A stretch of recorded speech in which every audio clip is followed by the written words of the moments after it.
Jeg vil nu vise jer, hvordan I konstaterer et hjertestop. For at konstatere et hjertestop skal I kontrollere to ting.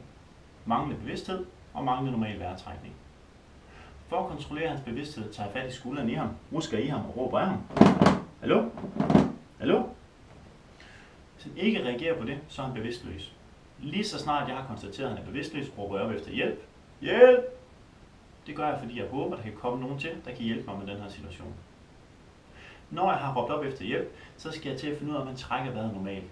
For at sikre mig, at han har mulighed for at trække vejret, så skaber jeg fri luftveje på ham. Det gør jeg ved at lægge en flad hånd på panden, 2 fingre under hagen, skubber hovedet tilbage til naturlig modstand. Så ser jeg, ligger der et synligt fremmedlegeme ind i munden. Hvis der gør, vil jeg det ud. Og nu har jeg sikret mig, at han har fri luftveje.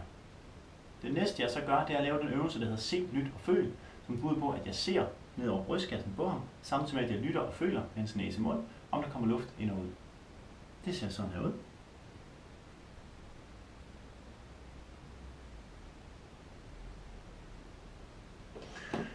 Jeg skal bruge maks 10 sekunder på at vurdere, om han trækker vejret normalt.